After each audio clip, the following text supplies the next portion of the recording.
In nomine Patris et Filii et Spiritus Sancti. Amém. Então, caríssimos, estamos aí no quinto domingo depois de Pentecostes. Minha alegria de receber as duas freirinhas, né? Depois de tanto tempo.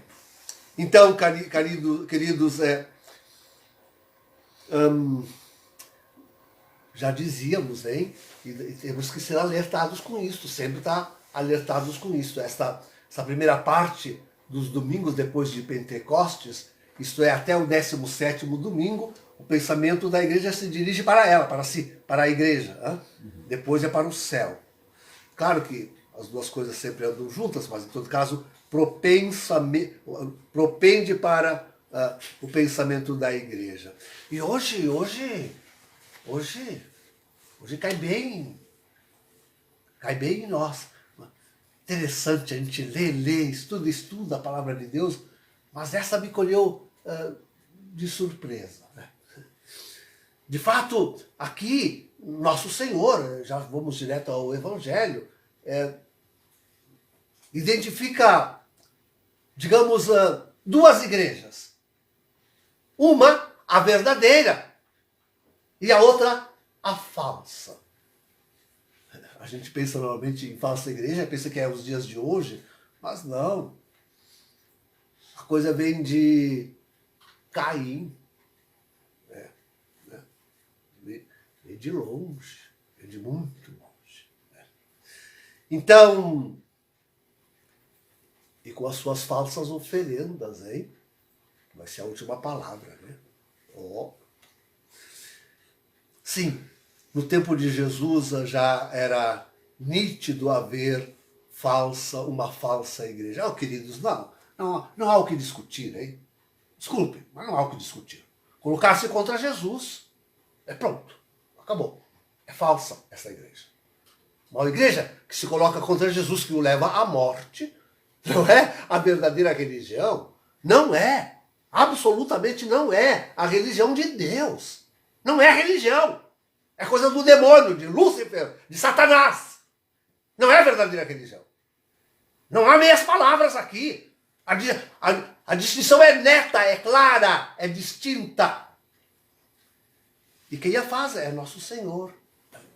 E no discurso de hoje, nós notamos claramente ele chamar os seus discípulos e fariseus e escribas.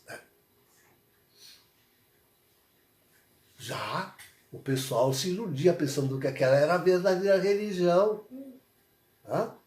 Aquela não era a verdadeira religião. Aquele não era o verdadeiro Israel de Deus. Eu vejo uma confusão tão grande, sobretudo quando o povo e o povo de hoje vai analisar as profecias e se fala de Israel. Tem católico esperando a construção do terceiro templo. Mas é um absurdo. Um absurdo. Absurdo. Que bobagem. Eu me irrito com esse pensamento. Discutir isso, falar sobre isso, me perguntar sobre isso é querer me irritar. Porque será que Israel vai construir o terceiro templo? Olha que estão lá para construir, já estão preparando. Até sacerdotes. E descobriram uma ovelha vermelha lá nos Estados Unidos, seria um pelinho. Que bobagem, o que nos interessa essa oferenda? São todas oferendas para o demônio? São todas oferendas para o diabo? Não nos interessam. A nós, essas oferendas não nos interessam. Não nos interessam. Construir um templo para o demônio, mas o mundo está cheio de templos para o demônio. E são suntuosos. São riquíssimos. Belíssimos, se quiserem. Belíssimos, se quiserem que eu diga. Então, é verdade, tem que se fazer essa distinção neta e clara. Já no tempo de Jesus, aqueles sumos sacerdotes, aqueles escribas e fariseus, aquele povo que gritou, crucifica-o, crucifica-o, não eram da verdadeira religião, não eram mesmo. Já tinham se desviado há tempo da verdadeira religião. Há tempo já tinham se desviado de Deus. Há tempo. E o povo hoje se surpreenda se a gente alerta que tem hoje uma falsa religião e com aparência de igreja católica. Não é igreja católica, gente. Isso não é igreja católica. Não é mesmo. Não é mesmo. Ai, é tão fácil de aferir isto, viu? Basta ver os valores que se cultivam. Mas em Bergoglio, eu nem vou falar do surgimento disso, que já estou careca de falar sobre isso, né? Mas falemos do tempo presente, né? Falemos da falsa igreja em Bergoglio e nos seus seguidores. Eles cultivam todos os contravalores da religião. Não, e o acento é contra a religião. Me parece emblemático ele indo visitar lá a tumba dos papas e na passagem encontrando um menino ajoelhado, prostrados e de mãozinha de pé. Ele foi lá de mãozinhas postas como em oração. Ele foi lá desfazer que não precisava daquilo. Me parece emblemático. Olha o culto, vamos chegar lá ainda. Olha o culto. Me parece muito emblemático isso. Mas são todos os contravalores. Se pensar em Nancy Pelosi, Elon Musk visitando Francisco, Biden, agora essa semana, por causa daquela sentença pró-vida do Supremo Tribunal, acaba de baixar um decreto 1980 e pouco, lançando verbas para ajudar as mulheres a conseguir o aborto. E querem o aborto até a hora do nascimento. Nasceu, olhou assim o neném, não agradou, mata.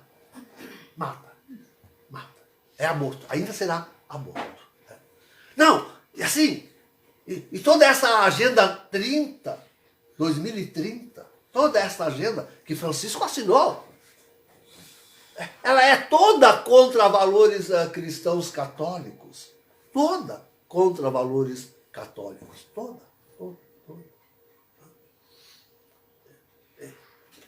Não, a linguagem, já dissemos isso tantas vezes, é falsa, como eles são falsos, a linguagem é falsa. Nesse decreto de Biden, por exemplo, é contra os direitos reprodutivos. A linguagem é tão bonita, né? Direitos reprodutivos. Chique, até chique. Esconde a fealdade assassínica. É isso que esconde.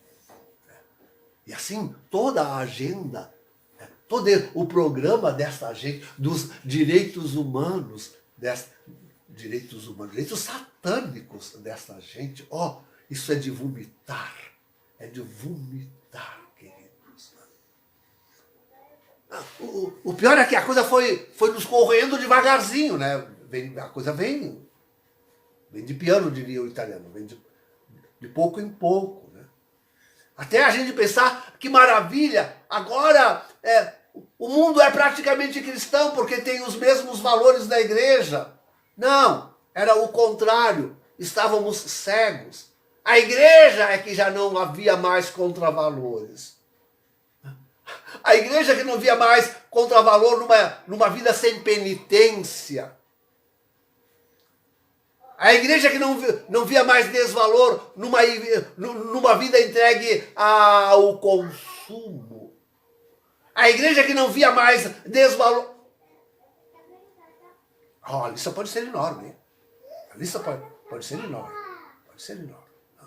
Num culto, voltemos ao culto. Num culto oferecido deste jeito que oferece. Não só mais na missa Paulo VI Bonini, mas nestas coisas que andam oferecendo por aí. Né? Nessas missas temáticas e coisa aí e tal.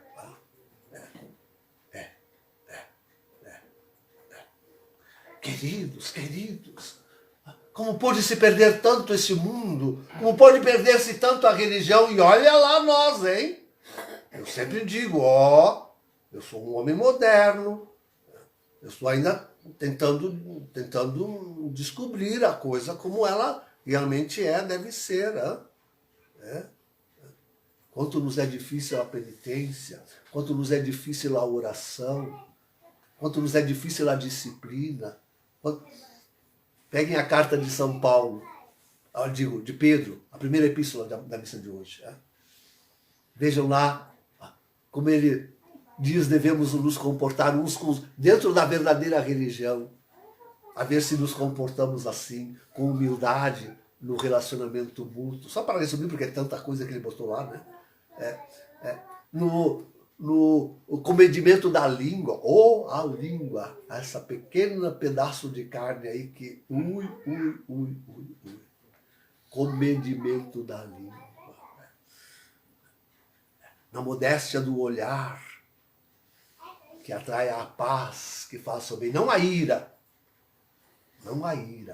a ira divina, mas a paz, o bom relacionamento, a promoção do bem nos outros, a verdadeira caridade. Então, sim, esses os discípulos do Senhor. Nosso Senhor já no Evangelho coloca em perfeição a vivência da religião nos seus discípulos, elevando ao máximo a exigência do bem, do belo, das virtudes, levando ao máximo. São Pedro esmiuça isto. Como nós devíamos encontrar conforto e consolo nas palavras do apóstolo hoje, queridos. Sim, hoje quando nós já vemos a tempestade perfeita armada, né, e já se avoluma no horizonte aquela nuvem escuríssima que deve envolver o globo inteiro, todo o universo. Né, e que é de fato o olhar irado de Deus que julga a humanidade. Já está aí, sendo lançado sobre nós esse olhar.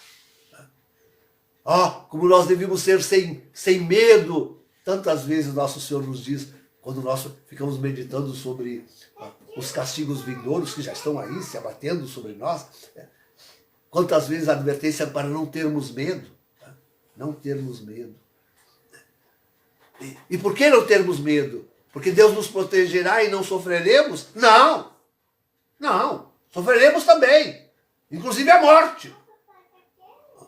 O Senhor diz que não temos medo porque a nossa morte será uma oferenda agradável a Ele. Assim eu resumo, ponto. Voltamos ao culto. Tá? Porque o nosso sofrimento será uma oferenda agradável a Ele. Não viemos aqui a refúgio para fugir dos sofrimentos. Com certeza, nós os queremos moderados, né? E esperamos no Senhor a moderação. Mas nós viemos aqui para continuar sendo igreja verdadeira, não essa falsa, que engana os homens. Tem uma palavra no Evangelho que eu queria deixar também mais para o fim, né? Então, abordo agora. E ela é gravíssima, queridos. E de fato é terrível, é de prantear, né? Porque a igreja verdadeira, a falsa igreja não leva para o céu. A palavra que está escrito lá, na leitura, no Evangelho. A falsa igreja, ela precipita no inferno. As duas palavras estão ali. Precipita no inferno. Não há jeito de salvar-se, senão unicamente na igreja verdadeira. Não há jeito de salvar-se, senão unicamente na verdadeira igreja de Deus. No verdadeiro Israel. Antes não completei a lição, né? Quando se fala de Israel, tem que se entender tantas profecias, né, como sendo referidos à igreja. De São Paulo nós aprendemos isso. Referindo-se à igreja. O verdadeiro Israel, a verdadeira religião, somos nós, a Igreja Católica Apostólica Romana, não aquela falsa que está aí com toda essa aparência e que está levando uma multidão ao inferno. Palavra de Jesus. Palavra de Jesus, dita hoje aos nossos ouvidos. Palavra de Jesus. Nossa advertência é esta, queridos, é forte e é esta. Livrai-vos, afastai-vos, fugi, não dos sofrimentos vindouros, não tanto disto, quanto das falsas religiões. Porque há uma única verdadeira, são tantas. E nessa conta devemos colocar essa aparência de... a pior de todas, porque ficou com toda a aparência, títulos e ofícios da igreja verdadeira. Não chamou aqueles de fariseus e de escribas, pois os fariseus e os escribas detinham em suas mãos toda a aparência da verdadeira religião no tempo de Jesus. Hoje é o falso profeta Francisco, o antipapa, são os seus cardeais, são os seus bispos, são os seus padres. São que numerosíssimos. Raros somos aqueles que não comungamos com eles. Raríssimos. Então, queridos, afastar-se dessa falsa religião decididamente. Decididamente. Ela leva ao inferno. Ela não conduz ao céu, que nós estamos preparando e esperamos para tão breve. Uma última palavra sobre o culto. Então, o culto, queridos. Tantas vezes hoje já oferecido a Lúcifer. Esses cultos aí todos são oferecidos a Lúcifer. E isso se tornará claro e explícito. Vejam, uma oferenda, se você coloca uma coletinha na missa, ou se você... qualquer oferenda que você faça, na verdade, ela representa a oferenda de si mesmo. Porque para Deus não há outra oferenda do que si mesmo. Não há outra oferenda. Deus se dá no culto. E não pode receber outra coisa que o dá-se de nós mesmos. Não pode receber outra coisa. Tudo mais representa isto. Nós mesmos nos dando a Deus. Quão triste a oferenda de si mesmo num culto luciferiano. Tão triste. Tão triste. Já se faz isto. Muito hoje. Muito hoje. Encaminha-se o mundo para isto. Já se presta este culto, queridos. Já se presta este culto quando se oferece o braço para... mas não é no braço, né? É no braço ainda. Assim, para essa injeção maldita. Quando se oferece o nariz para aquela cutucada. Quando se faz a guerra e se promove a guerra. Agora estamos no Brasil querendo fazer uma potência atômica do Brasil. Mas se oferecer o Brasil a Lúcifer mais do que já é oferecido. Oferece esse culto a Lúcifer quando se vai para a esquerda. Se oferece culto a Lúcifer quando se confirma essa agenda maldita que está afogando o mundo. Olha o assassino do ex-primeiro-ministro lá no Japão. E assim vai. E assim vai. Culto a Lúcifer. Será explícito ainda na contra-igreja. Será ainda explícito nesta contra-igreja. Quando, diante do anticristo, se oferecerem sacrifícios. Sacrifícios de si mesmo. De si mesmos. Em nome do Pai, do Filho e do Espírito Santo. Amém.